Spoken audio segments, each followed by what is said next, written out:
everyone, welcome back to On Purpose, the #1 health podcast in the world. Thanks to each and every single one of you that come back every week to listen, learn, and grow. Now, you know that it's my priority to try and sit down with people that I think are going to expand your mind, give you incredible tools for thought, and help you navigate the challenges that come in your lives. And today is no different. I'm so excited because today's guest is none other than Fearne, a TV and radio presenter and author. Her most recent book, Speak Your Truth, was published in January 2021, and I can't wait for you to hear about it. Make sure that you click the link and order it as soon as you finish listening. She's well known for presenting on Radio 1 and on the BBC and The Extra Factor. She also is the host of her own podcast that I got to be a guest on last year, Happy Place, which was just such a joy. And Fearne, I'm so glad to be engaging with you again and being present with you again, and I had such a good time on your podcast that I had to have you back on, and I'm so excited because today I get to ask questions and you get to answer them. So thank you for doing this. Well, thank you, Jay. It's an absolute honor, and yes, I will try and relax and let go and not interview you, which is my comfort zone. It's very awkward and weird for me to be interviewed, so I'm just gonna shake it off, let go, and you can do your thing. Well, someone smart once said, "Speak your truth." So I will remind you of that today, to speak yours and not make me speak mine. But I actually want to start somewhere a bit playful. But I've been loving your running selfie videos. I think they're genius and they're brilliant, and I've not seen many people do that before because it's so vulnerable, it's so awkward, it's so difficult, and it's a skill. It's an actual skill. And I wanted to start there just by asking you, what inspired you to do that? Because it's such a different way of connecting with people. We usually you have people finishing their workout and be like, just done my workout. Or you see people ready for their workout in their best athleisure, but you're doing it while running. Tell us about it. Well, first of all, I'm not that person who wears slick gym kit and looks amazing working out. I tend to wear the t-shirt that I've worn the night before in bed and whatever leggings are clean and a bra that will support what's needed, and I'm out the door. And I think the main purpose of doing those little videos on Instagram is to get people to get outside, because I know if I wake up and I feel a bit grumpy and I really can't be bothered, if I see somebody online who's just been for a run and they look like they're properly pumped and feeling good and euphoric, I'm like, I've got to go. I've got no choice. I have to get out the door. So I think it's just to remind people that we've got agency over what we choose to do each day, and getting outside is a really good idea if you can do it. Yeah, I think that's a great reminder. I love that. And it simplifies it, because I think when you do see this perfect version of going outdoors or the perfect park or the perfect view, it becomes really difficult because most of us don't look that. I just got back from playing tennis, which is my workout every day. And I did not look like this when I finished playing or when I went out. And actually, I was FaceTiming with my friend in London, and I was wearing a hat because it was cold in LA this morning.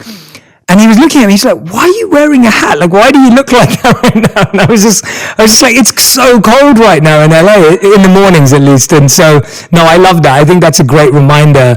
One of the things I notice about you whenever I see you, it was the same when you interviewed me, and even today, you're always so colorful. Everything you do is so colorful, from your clothes, to your headphones, to your phone, to your microphone, to the cover of your beautiful new book, to even the Happy Place. I think all the graphics and everything is just so beautiful. When did color become important to you? Has it always been important to you? And tell us about that journey with color, because I feel like when you're on TV in the beginning, you wear muted colors, or you may have a stylist, but for you, you've just embrace and embody color all the time. Yeah, I love color. It's always been really important. I think it probably goes back on a really subconscious level to growing up. My dad has always been a sign writer since, he was a teenager himself.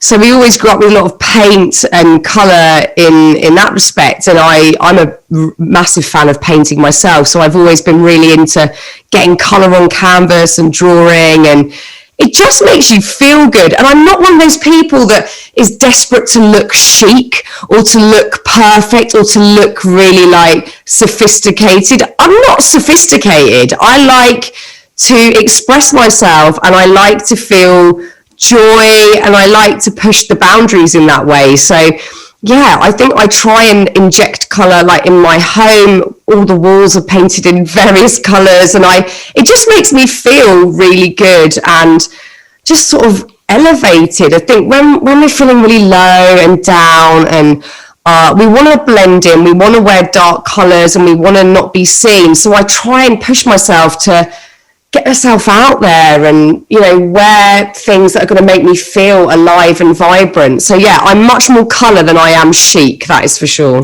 I love that. And no, I think it's a beautiful form of self-expression.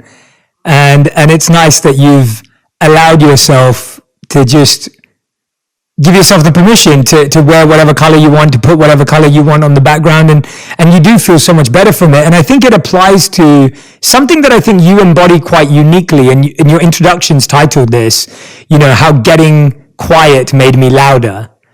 And when I read that, and I read your introduction in your book, I was thinking about that statement. I was thinking about how people view wellness, meditation, well-being, positivity. Often it's viewed quite sober and still, and sometimes it can be seen as quite clinical and quite boring in one sense. It's like, oh, you've got to be very still and silent and quiet. But you embody it with this paradox, and I'm a huge fan of paradoxes. I love when two things can meet, and people often ask me, they're like, Jay, like, you were a monk but now you're in media, how does that work? And I'm like, that's what I love about life, that you can be two things, and you don't have to choose, and they're not necessarily mutually exclusive. They're not opposites, but they can, and I feel you do that too. Like on one end, you're speaking about calm and quiet. Those are titles of your books. And now it's about speaking your truth, which is all about loud and being out there and speaking up. Tell us about how you found sense or made sense of having those two seemingly opposite ideas. I think it's just very much, you know, who I am as a person. Traditionally I come from a broadcasting background, so I think I always like to also challenge how people view you. I don't want to be put in this, and it happens to people in the public eye a lot, that once you're defined as one thing, you can't change, you can't move from that career to that career. And none of this was on purpose. I didn't think, I'm going to, sort of move away from broadcasting and start talking about mental health or whatever. It was all very sort of accidental and incremental to get to where I am today.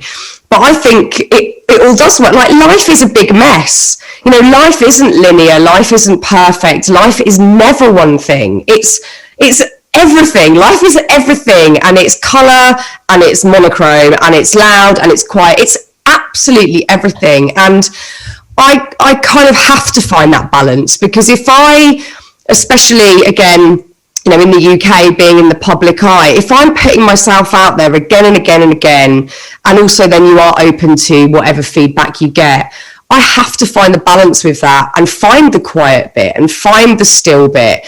And I don't think the still bit, I used to probably view it as quite boring and, like you've said, perhaps clinical or sort of stagnant, but I really don't now. I see that bit as exciting, because I get to process all the craziness that's just happened, or all the thoughts that have been building up, or all the emotion that I'm really not enjoying, and sit with it and just let it permeate and be, and I just get to sort of look at that. So I've only really found that balance in the last probably 5 or 6 years, but I really enjoy just oscillating between the two and going with it. So yeah, I don't want life to be one thing. That would be terribly boring. I think life is everything, and it should be, and I hopefully present it in that way with the work that I do. Yeah, no, you do, definitely. And I think watching so I used to watch you as a kid, right? And when I say a kid, you were a kid probably on TV. I was, yeah. Because I think we're in the same generation. So I was watching you on TV when I was growing up in England, and in London. And when I'm watching you, and now I see the journey you're on, and now we're in the same space, and we care about the same things, and we value a lot of the same things. And I love seeing that journey. And what you said there was so true, that sometimes if you're in the public eye, and what I find for people is that even if you're not in the public eye, your family is your public eye, or your community is your public eye, or your university or your school is your public eye. Everyone. Everyone has a public eye, even if they're not a public figure. And so often we feel scared or uncertain to shift who we are because people know us as one thing. Tell us about where you found the courage, or how was stillness instrumental in those transitions? Because you've had massive transitions in the public eye, with family members, with people in your life. What was going through your mind in those transitions? What were those points of courage that kind of you had to take, which I think a lot of people will empathize with and feel that they're in that position? Well, I'd love to say that I felt totally confident making any big decision, but that is so not the case. I think, although it was all very incremental, there was, of course, a moment where I made an active decision to leave the main broadcasting job I had at the time, which was on BBC Radio 1. I had a daily show where I'd get to interview, the most amazing musicians every week, whether it's like Eminem, the Foo Fighters, Alicia Keys, it was just constant amazingness. And I loved every minute, but I just knew where I was at in my life, and I was having kids at the time, and I just needed change. I didn't even know what change. I just thought, I need something. I need to shake it up. I want a new chapter. And I had to jump into the void, and I didn't have anything to necessarily fall back on. I was lucky I had a home, and I had a little bit of savings that could kind of see out whatever this unknown period of time was going to be. But there was definitely no safety net. There isn't in my job whatsoever. You can be yesterday's news very, very quickly. So it was terrifying. And I had a lot of people going to me, why are you leaving radio? You're absolutely mad. It's the best job in the world. How could you, why would you do that? It's just a crazy decision. And every time I had to go back to the feeling of, I know I need change, back to there's an itch and I can't ignore it anymore. I need change. But it was terrifying. Like every time someone said to me, why are you doing this? I had to really step back and go, why am I doing this? And it always went back to that feeling of, I can't even articulate what it was. I just need change. And it was scary for ages. I lost sleep over it for months, thinking, have I made the right choice? Have I ruined everything? But I couldn't ignore that feeling of just wanting something a bit different. So it was as simple as that. There was no, huge confidence or moment where I was like, I know that I'm headed in the right direction. It was just jumping into the void and hoping for the best. I love that. I love that honesty. I think you're spot on. I don't think anyone's ever fully confident about a decision. And I think you're so right that when you're walking through that decision, you're holding on so tight to that feeling of, I don't know what it is, but I know I need to change. I think that's such a real, I can relate to that so much. You can't ignore it. You can't ignore it. Yeah, you can't. And have you ever found that when you kind of get to the other side where you've made the transition, people have now somewhat accepted who you've now evolved into, and now all of a sudden there's a pressure, especially with what you do now, there's a pressure to always be positive, or a pressure to always say the right thing or come across a certain way. Do you find that you also come up against that sometimes, where where now you get pressure for your new identity almost? Yeah, but I think the sort of pressure to be purely positive I had really in my sort of traditional broadcasting career, because I couldn't have gone on TV or on Radio 1 and said, oh God, I feel absolutely crap today. There wasn't space for that. Whereas now, I think the only pressure I feel is to be completely authentic and completely real. And that probably took a little bit of confidence to go, do I want to do that? Can I do that? How vulnerable will I feel if I do that? But I feel more comfortable doing that than I did pretending everything was brilliant. I think I used to just feel like under so much pressure every day to have, the funny quip, the right thing to say to a band or whatever it might be. Whereas now I think if I'm feeling awful, if I've had insomnia the night before, if I've had a panic attack, I now have an audience who are kind of willing to listen to that and then to get into a discussion about it. So if anything, it's like lessened the pressure, and I feel way more comfortable. Like talking to you now, I think before I would have had to be like, oh my God, what would presenter Fearne say? And can I be funny in this bit? Now I'm just like, I'm a mum, I've just been out on a walk with my kids, I've just squeezed in a little Instagram live, this room that I'm in is a bloody tip, is just stuff everywhere, and I'm knackered, but I'm really happy, and I'm presenting myself to you as I am, whereas I couldn't do it before, and I'd had years of conditioning from like the age of 15 up to sort of probably my early 30s, and now as I sort of hurtle towards 40 this year, I'm pretty comfy being me, and that feels really nice. I love that. I also want to add, just for everyone who's listening right now, that we're doing this in Fearne's evening because she's been kind enough around doing it in my morning in LA. So she's in London or in England, and it's 6:26 there or something like that PM. And so I want to say a big thank you to Fearne, and a big thank you. I want to say thank you to you, because right now you've given me the best excuse to miss the most hectic, awful bit for any parent, which is bath and bedtime. I'm out of it. I am up here chilling. I might even pretend when we finish that we're still going, so I don't have to go downstairs. So thank you. I love that. I'm not a parent yet, so I guess I'll find out. But tell me where you draw that line between, and I'm really intrigued to get into this with you, because I think I relate to what you're saying, and I listen to your podcast, and I have read your book, and so I feel like I have a good understanding of your thoughts. But where do you draw the line between being fully authentic and accepting who you are and showing that, and then finding action and growth and movement in a direction? Because I feel like that's something you do quite well, where you're okay with accept, like you just said, and you gave a beautiful description of your room and everything. At the same time, you're someone who wants to grow and improve and so, but how do you draw that balance in line for even the people that listen to you, so that it's more, because it's more, when I hear you and I read your work, it's not just about venting or expressing, it's more than that. Tell me about that. Walk me through that. I can sum it up so clearly because I feel it in every bone. I am, like, the driving force behind all of it is curiosity. I am so unbelievably curious about all of it. And I think, now I'm at the point in life that I'm at, and having had the life experiences that I've had, and the big lows and the big highs, I'm so curious to learn, and I'm so curious to hear about other people's lives. Like that's the foundation of the podcast.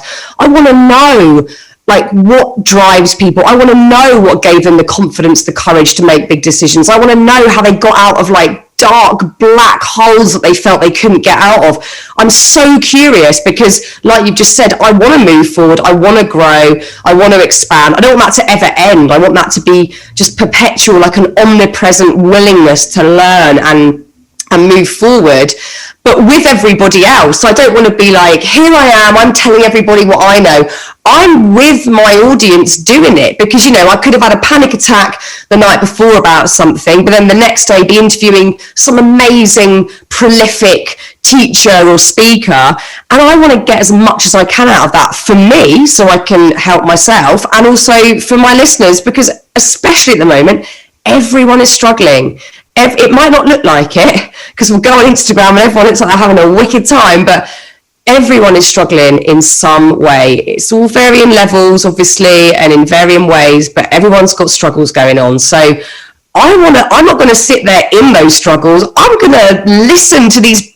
I'm like, how lucky am I that I get to interview like Deepak Chopra or Elizabeth Gilbert? Like, how lucky that I get to sit and do that. So I'm going to get everything I can out of it because I'm curious. And I think when we're curious, we can't get bored, we can't get complacent, and we'll always be willing to learn.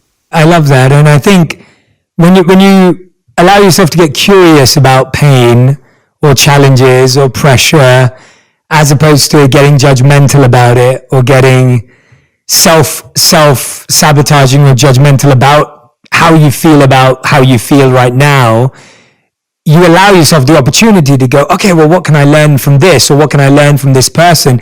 When was it that you felt you stopped speaking up? Like, when was it in your life where you realized you were like, I've stopped speaking up. I've stopped expressing myself.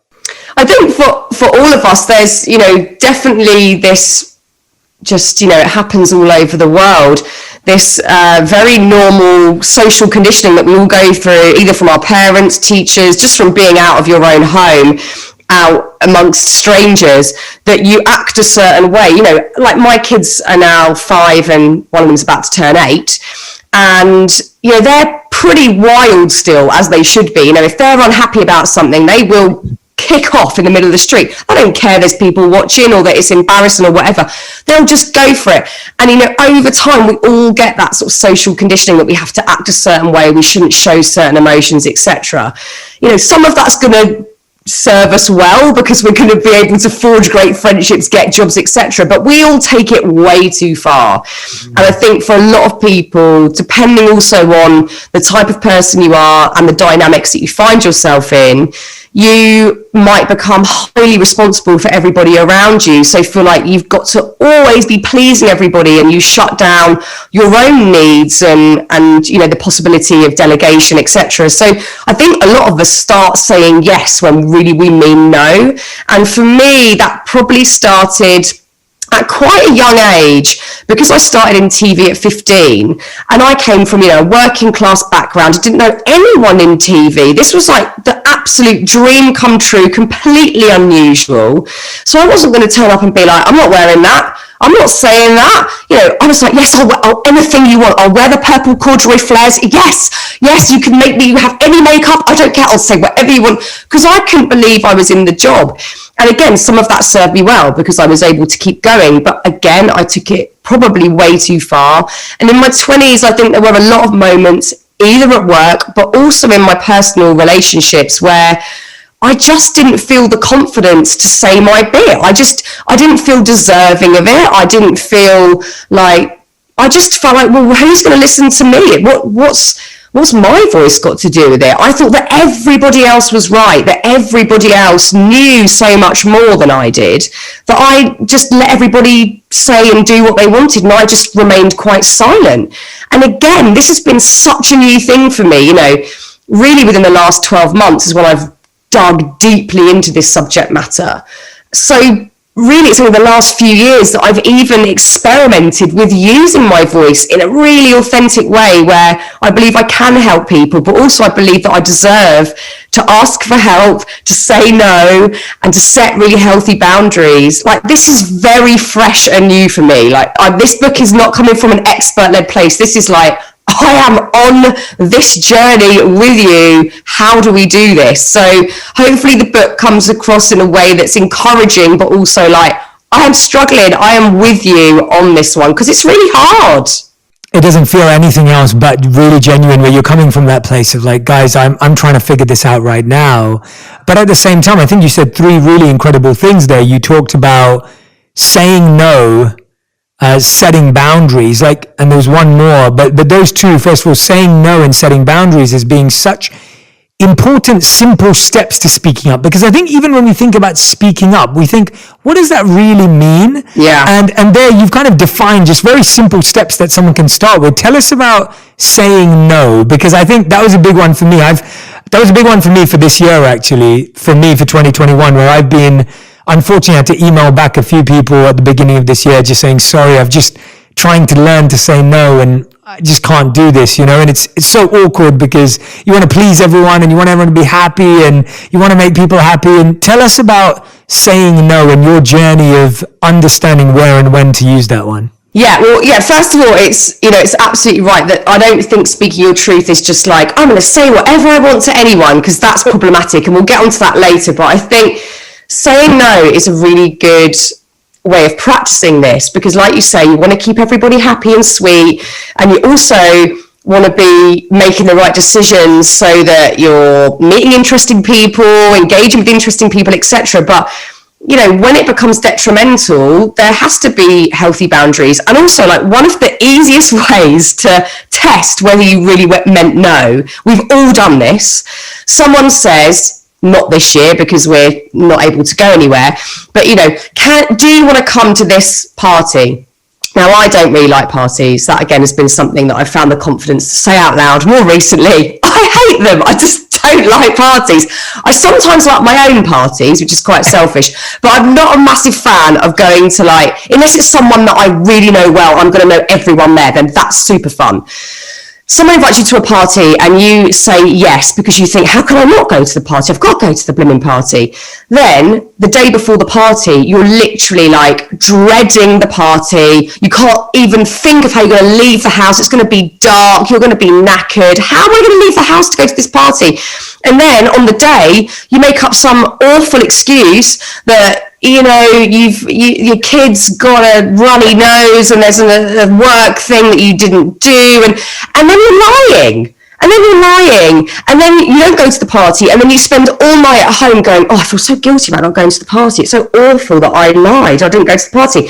If you just said no 2-3 weeks before, none of that would have happened. But not just like no with, thank you so much for inviting me. I'm not really in the headspace right now where I want to be out with lots of people, but I would love to take you for a coffee or whatever at another time, just so me and you can celebrate your whatever it is that's happening. Yeah. Just be honest, because people like that. People like honesty rather than you making up a lie down the line. So that's a really obvious example, but we have all done that, and you can apply that to work, family commitments, things you said you'll do, like favors, whatever. If it's not really what you want to do, that's all right. I don't think you're a bad person. I don't think I'm a bad person for saying no. We can't do everything. It's impossible. It's a good example, actually, because I think when you shared it, it just shows you how the simple act of saying no in a nice, honest way saves you days of headache. Yes. And that's literally what happens when we don't speak our truth or we aren't honest with ourselves, is that you end up creating so much more headache and pain for yourself, because now you're thinking about this very simple decision for way too long. And of course it gets more complex with more complicated things, but it's still, the essence is still there, that you can save yourself time, energy, effort, relationships. All of that can be saved when you say no. You also spoke about setting boundaries. Tell us a bit about some of the boundaries you think you've set maybe in the last 12 months that have been really healthy boundaries. Oh, this one I find so difficult, and I've really learned from some amazing people like this. There's this wonderful speaker and writer that I know called Donna Lancaster, who is like so big on boundaries, and I have learned so much from talking to her, because it's probably been the thing that I have failed at most, I'd say, over the years as an adult, that I just haven't set clear boundaries because I've been too scared to, because I haven't had the confidence, I haven't felt deserving. And I've always wanted to like give everybody everything that I can. I'm going to give you my heart, I'm going to give you my time, my energy, or my words, because I haven't felt deserving of holding much of that back for myself. So that goes into a whole other thing of like self-worth, and you know, that can derive from all sorts of life experience, of course, but setting boundaries now is definitely something that I know is going to help me have healthy relationships, full stop. It's not going to annoy people. It's not going to make me ostracized from society. It's going to create really healthy relationships, even with people that I find tricky, or people that find me tricky, where there's like that discord. It's going to just help in every way. So I think what I've tried to do recently is be really honest about what I can offer people, because I'm a mum of 4 kids. I have 2 teenage stepkids and 2 younger kids, and I'm a wife, and I'm a daughter, I'm a sister, I'm a friend. I am also a very passionate worker, and I love what I do. So how can I spread myself across all of that and stay sane? And that comes down to just being honest with people. Like I can't give you any more than I'm giving you right now. I love you, but I can't give you any more. And I think, again, when you're honest with people, they might at first be like, ouch, oh, okay, you're not giving me what you used to give me all the time. But I think that's just the initial bit of setting boundaries. Then there is a new normal after that. So this is something I am very gradually getting better at. Yeah, because it feels like there's so much at stake, right? It feels like there's so much to lose when you start setting boundaries, because your relationship with this person has been built on certain expectations, and now you're taking away some of those expectations. You feel like you can lose this relationship, and that could apply to work, that could apply to a partner, a best friend, a parent. You know, I think a lot of people go through this with their parents, where they have a very specific relationship with how their parent is involved in their life. And now when they have a new person or a new partner or a child, it starts to change that relationship, and it feels scared. So it's almost like a lot of this comes back down to being so not sure, because like we already touched on that, you're never sure about the decision you're making, but you need to be sure that this isn't working almost. Like it's almost like you may not be sure about what is going to work, but you're sure that this doesn't work. Yeah, like we all know the definition of madness, you know, like doing the same thing on repeat but expecting a different outcome. You know, that is mad. And we've all done it. You know, I've moaned and complained about things or people over the years, and they want so much from me and blah, blah, blah. But I had never changed my side of the story. Like, we need to be responsible for what we're putting out there.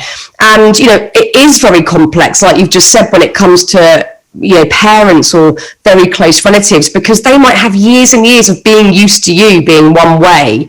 And as soon as you change that, and you might decide quite quickly that you need to make changes and implement them quite quickly, that might not go down well instantly, but it's still going to be better than what was happening before, which was just banging your head against the wall, resenting people, you know, maybe bitching about them behind their backs, whatever it might be, rather than being honest, creating a healthy boundary that allows them to understand what you can do and give and receive, and also give them the opportunity to do the same. You know, it hasn't got to be a one-sided thing of you just spouting out about what you need and want. This can very much be like a two-way street of, okay, I can't give you any more than I am. What do you think you need from me? And, you know, you just use the word expectations, which I think is so, you know, so common that we have expectations of people because they've got, you know, the name of this role in life, whether they're, it could be mother or it could be sister or friend. And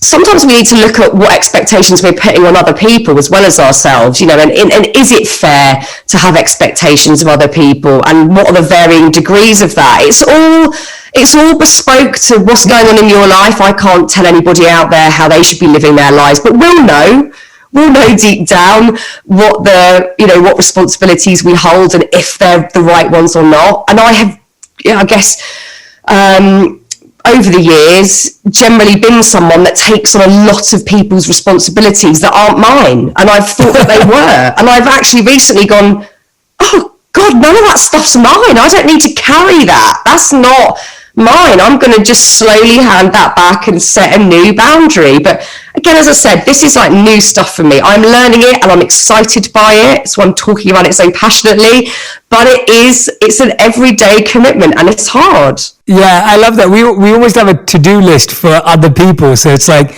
that person's happiness, that person's stillness, that person's, you know, and it's nice because it means we care and we want to help out. But the problem is when you see it as yours, and that's the challenge, right? It's wonderful to be of service. It's wonderful to help people you love and care about. But when you start seeing that their happiness is your responsibility. I think, Jay, you know, once you've set clear boundaries and you've reserved enough energy or whatever it is for you, you can be more of service to people because you're all right. If you're strung out doing everything for everyone and make sure everyone else is happy, you are going to feel horrendous and have nothing to give. So I think it actually allows you to be more of service to others because you're taking care of you, you're taking responsibility for yourself, your actions, you're not blaming everyone, but equally you're setting clear boundaries, you've got more to give. So I think it leads back to service, which, you know, you're the expert on. You're so wonderful when you talk about service. I think you have to come from that place of I'm all right, therefore I can be of service. Ultimately, it comes down to what you said so beautifully, is that you should never see it as yours. That's the issue, I feel like. As soon as you start seeing it as it's all yours and all for you to do, and if it doesn't work, then it's all your fault. And that's where it starts getting really messy because it wasn't yours to begin with. Yeah. And I think that's where so many of us get stuck. And it's tricky because, you know, as a parent, that one is so complicated because these little people, you know, especially when they're very young, you are responsible for most of their life. But I think there is still this sweet spot of like, say they are having a huge tantrum or seemingly unhappy about something, you can go into complete like self-blame. Oh my God, am I parenting right? It must all be my fault, blah, blah.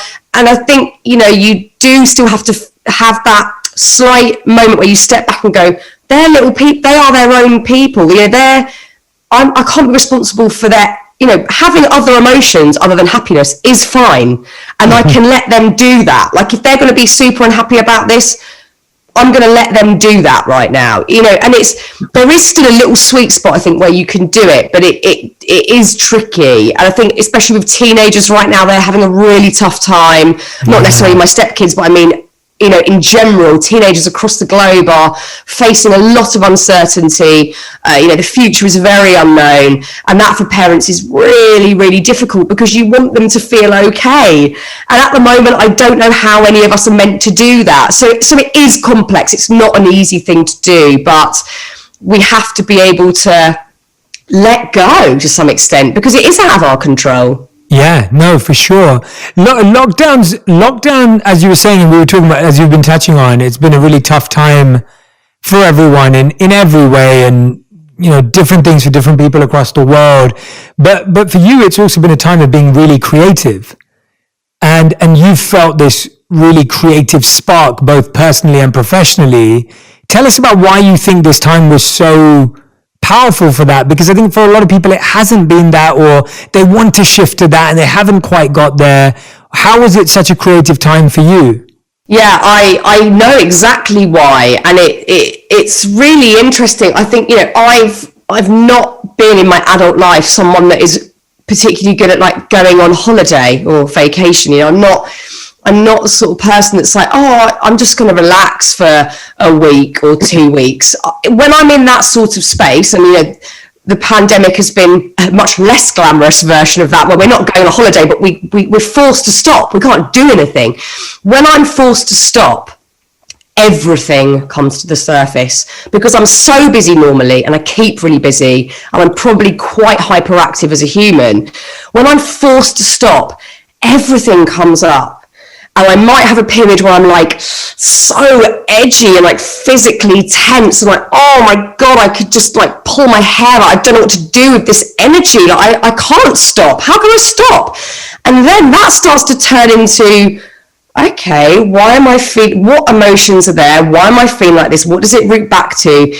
And then I'm just buzzing with ideas and thoughts and things because it's all floated up. All the stuff that is normally like below at the moment, homeschooling, cooking for the kids, making sure the house isn't a complete and utter tip, etc. Everything's just sort of rumbling down here. But as soon as we have to properly stop, like the initial lockdown, there was nothing to do. There was no work. Nobody had worked out how to do this yet, you know, like podcast on Zoom. This was all like in the future. So I was just struck with like, oh my God. And it coincided with me having this, you know, diagnosis of a huge cyst on my vocal cords. But then again, you know, there was no distraction from that because there was nothing to do. So I was like, why is it there? I need to explore this. So I think in moments where I'm forced to stop, like going on holiday, like being in your first lockdown of a pandemic, I'm wanting to organize it all and sort it and then collate all of that and do something with it. So I think I'm quite lucky in the fact that that's how my brain works, but it's obviously really annoying when I do have the chance to relax because I sort of don't know how to do it. I'm kind of awful at going on holiday because I just don't know how to stop because there's so much stuff in my head and feelings coming up. So there's good and bad to thinking like that. Yeah, that's definitely there. I think a lot of people feel that way, that, you know, you go on vacation, but you're thinking about work, or you're at work and you're thinking about the vacation, and that whole dichotomy of always just feeling full, but in a difficult way. But at the same time, sometimes it's that fullness that creates something really special and beautiful. And so I think right now, if people are struggling to be creative, what kind of advice or tips would you give them if people were feeling, I do want to be more creative, I do want to use this time, I've got used to this now, like I've got used to the fact that this is life now and this is normal? Because in the beginning, I mean, you know, in the first month no one knew what was happening and where it was going. But now people may be thinking, I want to be more creative. I want to be more productive and effective. Where would you recommend they start?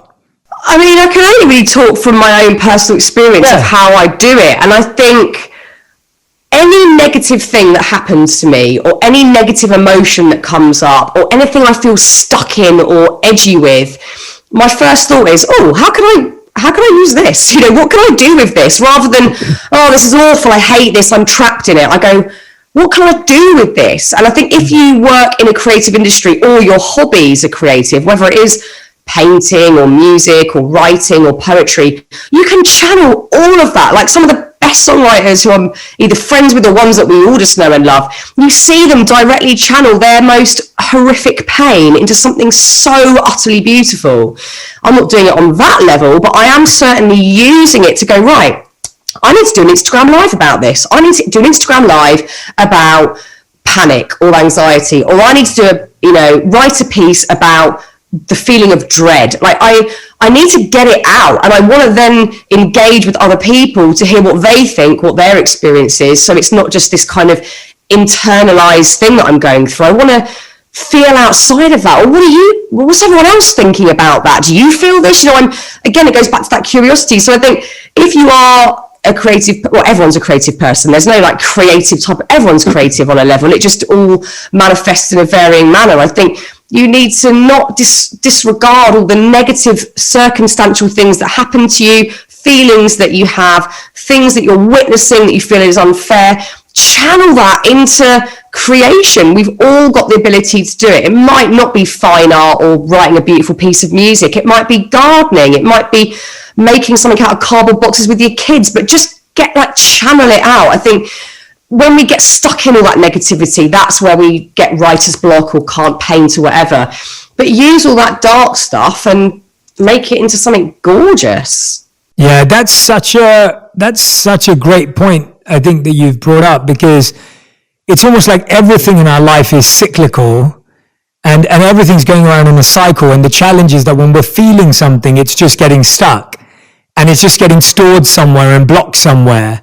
And often we think it's not shareable because it's not beautiful, or it's not, but that's your point, that you can actually be the person to transform that feeling into something shareable, into something beautiful, into something not perfect. We're not saying to turn it into something perfect, saying turning it into something that makes you feel like you've had an opportunity. I think the example of a musician is such a great one. I think that's such a brilliant one, because all the music we listen to are songs usually about that person being in pain of some sort. And now it's coming out in this way, and we love that. And we need to do that for ourselves. I think that is such a great way of looking at emotion. And I hope everyone who's listening or watching today, you find a way to notice the pattern of what you feel regularly and find a creative outlet for that. And I mean, I can give a personal example. It's small, but it was huge for me, and it may sound really basic, but it was so big for me. I really don't enjoy working out. I never have. I really enjoy sport. I don't enjoy working out. Never enjoyed the gym. Don't enjoy personal trainers, don't enjoy workout classes. Like, that's just not me, but I love sport. And so when I used to live in England, I used to play football with my mates twice a week, and it was amazing. And then when I moved to LA, I couldn't really find a group of that many, 22 people every week to play football. And so I started going to the gym to keep fit and healthy and all the rest of it. And then obviously during lockdown, that ended. And I was really finding that working out had become such a pain point in my life. It was almost like I felt that kind of block and to exercising. And when I'd go on a hike, it was nice, but I didn't feel I was really exercising. And recently I started playing tennis. And what I love about it is that I start my mornings feeling like a kid, because it's playful, it's competitive. I'm not great at it. Like I'm okay. But it's playful, and I feel like now when I start my day after having done that, I feel so happy and playful and fun and like a kid, and I'm like, I'm ready for the day, as opposed to before I was working out and starting my day feeling stressed that I hadn't worked out enough, pressured that I hadn't done it right, and then feeling tired from the workout, not excited. And it's so interesting how these really simple things, when we're not expressing that, like I need to feel like I'm playing and competing in a fun way. And when I'm not doing that, I don't get to express that, if that makes sense. Yeah, because I tell you what's sprung to mind there is, this weird modern day concept, probably that all has been generated from how we use social media, that so often we're trying to like force our creation to this thing that, as you said earlier, ends up being this perfect image or this perfect moment or this perfect piece or whatever it is. So we're kind of like forcing our creation into this square, whereas let it be imperfect. Like perfect's so like what is perfect? Like perfect is just, it's subjective anyway, but it's become something that perhaps is more of a, like, well, it's certainly an algorithm now, like, oh, this has got so many likes, so this must be perfect, and we're all trying to create something that is the perfect algorithm. And it's like, be messy, be creative, be playful, let that pain or the good stuff come out and manifest and create something that is just you. So, I know now, if I put a picture on Instagram of me looking dog rough, saying that I didn't sleep last night, that's me showing you what is really happening, and I'm creating a moment for you where you can understand how I'm feeling. If someone wants to have a go at me or they don't think it's the perfect image, I don't care. It's so not the point for me anymore, because I just think we can look for perfect everywhere. We can go on Pinterest, we can follow certain influencers on Instagram, we can find perfect so easy. It's all over the shop. Is it meaningful? Is it deep? Is it nourishing? I don't think so. But look at all people that I think I class as like my heroes, like David Bowie. Was he this shiny, perfect person? No, he was this kind of iconic, bizarre creature who had, two different coloured eyes and outfits that were totally not the norm. And he just broke every boundary. He wasn't looking for perfect. He was looking to express and create. And I think we've all become so focused on creating perfection rather than just what feels good. And like you said with tennis, what's playful and fun. Exactly. And yeah, I can agree with you more. I think you're right. Perfection's subjective. It's not real. We all don't know what it is. It's elusive. It's ever changing its definition. When you look at, I've read articles and studies on like what the perfect body shape for a man and women that's been created by media and how it's changed over the media cycle. And you just see how like in different decades, different things were seen as perfect, and it's all just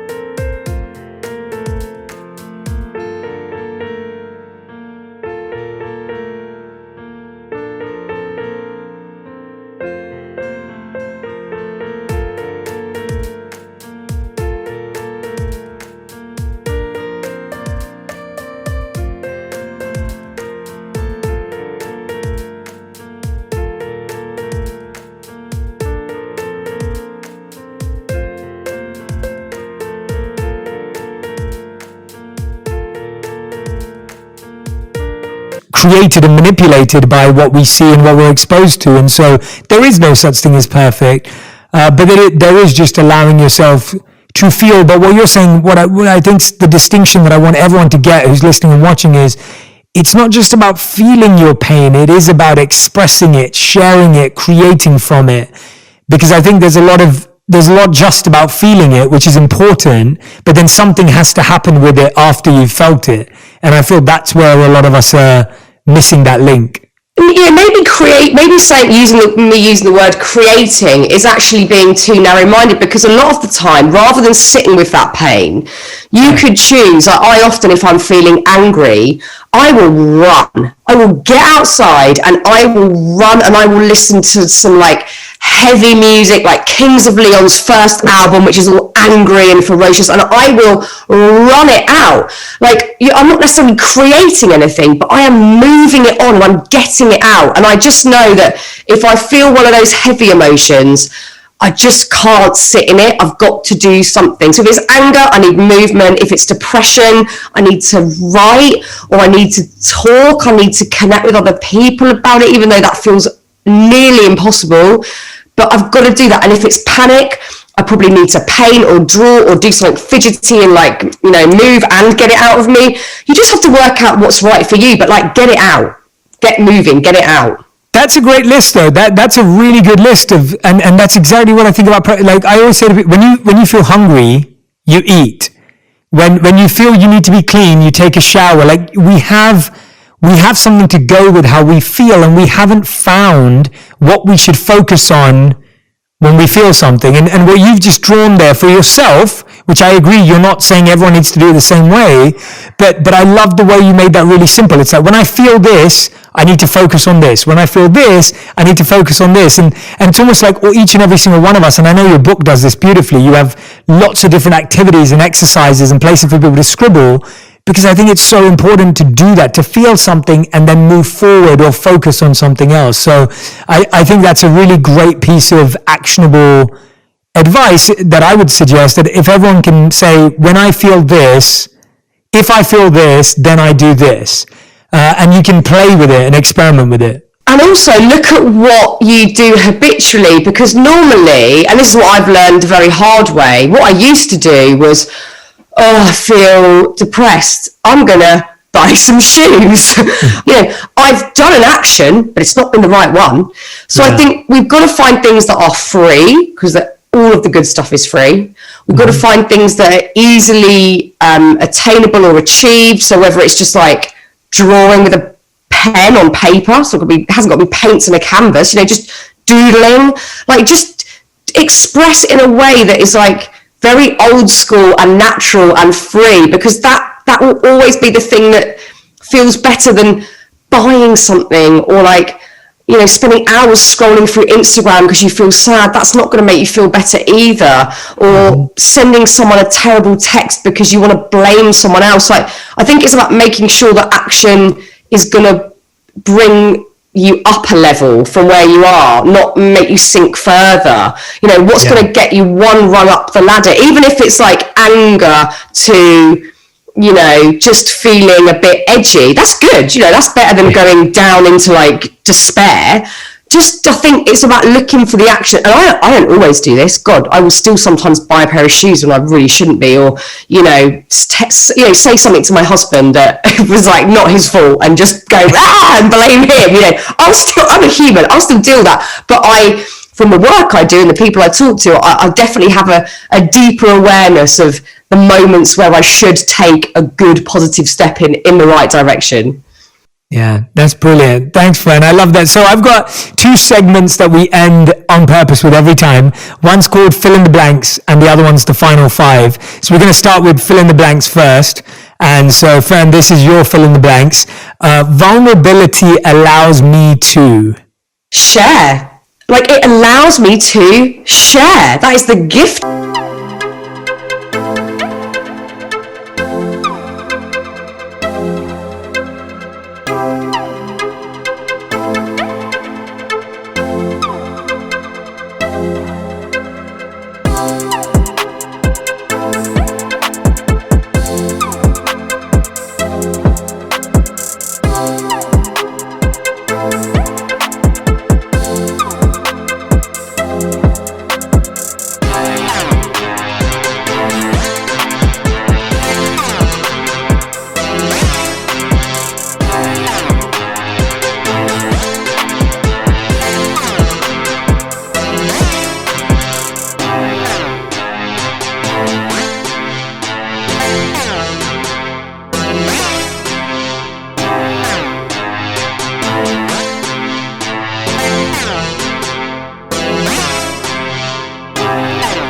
Of it. One of my truths is I still find it really hard to speak my truth. That's great. That's a great one. Calm is found in. Bed with a book. Nice. Solitude allows me to. Breathe. Breathe. And the last fill in the blank, my favorite color is. Green. Earthy, grounding. Green. Interesting. Was not expecting that. Cool. Okay. All right. Your final 5. What's one thing you know to be true about yourself that others might not realize? That I love being on my own and being quiet. I don't think people would assume that because I connect constantly with people, but I love being alone and I love being quiet. Yeah, that's the same with me. I can totally relate to that. Every time I say that to someone, they're like, no, that's so not true. Yeah, that's not true. yeah, they're like, no, you don't know yourself, Jake. You have no idea. Okay, good. The second one, what's the biggest lesson you've learned in the last 12 months? Boundaries. Boundaries. Boundaries, boundaries, boundaries. I am learning it every day. It's the most important lesson. Set healthy boundaries with love. I love that. If there's one gift, and when I say gift, I don't mean a physical gift. I mean like a gift of life that you could give your kids, what would it be? The gift of learning to set boundaries. Even with me, which will be so hard, because I'll be like, you can't set boundaries with me, I'm your mum, but I'm going to have to live that one to the end. Yeah, that's probably the toughest one, I guess, when it kind of comes back at us. That's a really important thing, though.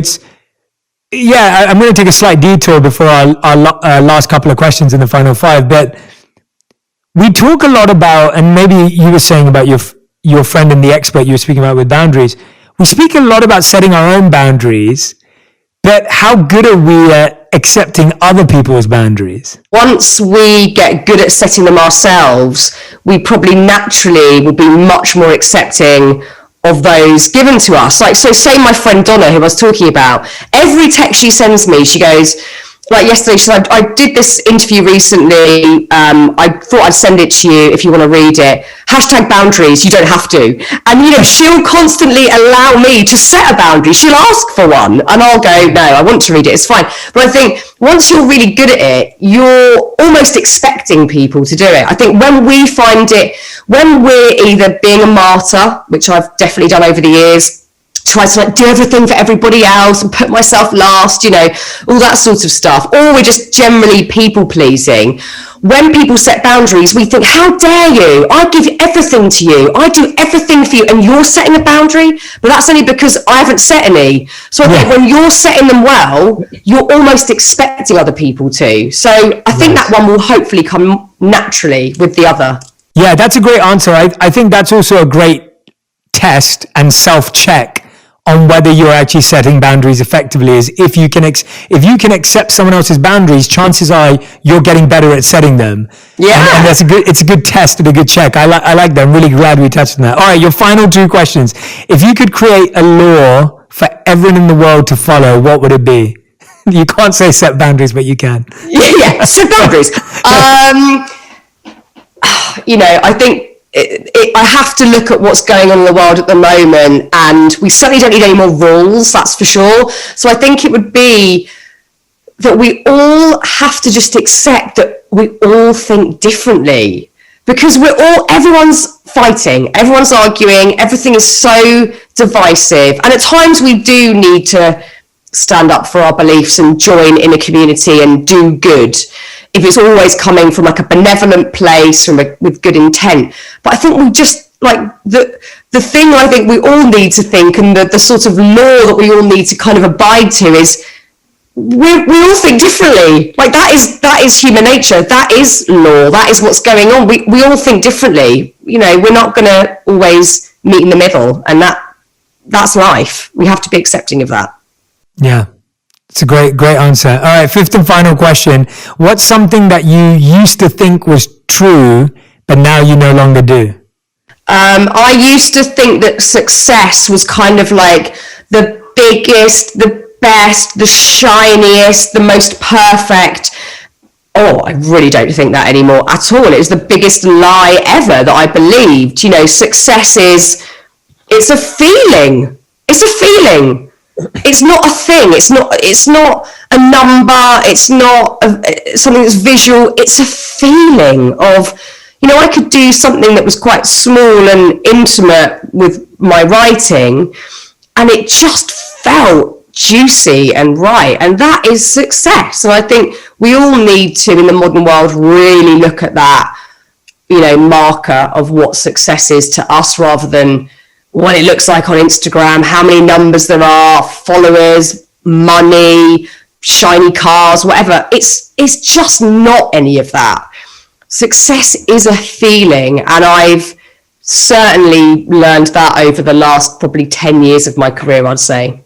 I love that. Thank you so much, Fearne. Everyone, Speak Your Truth is available right now. Make sure you go and grab a copy of the book. Like I said, it's got loads of great activities and exercises and lists and things that you can reflect on in the book, which is what I love so much about it, because it's going to allow you to go through the journey with Fearne. And if you don't already, go and subscribe to The Happy Place. Go and listen to mine and Fearne's episode and all our episodes with all our incredible guests. As she was mentioning, I think you'll absolutely love it. And Fearne, thank you again for doing an episode of On Purpose. I still can't believe we haven't met, but I'm really, really looking forward to it. I'm really looking forward to it. I'm actually really excited to attend a Happy Place festival, so I'm really looking forward to that when those are back. Oh my God, it would be an honour to have you there. But I can't wait. So I feel like I know you from speaking to you and following you and messaging you. It's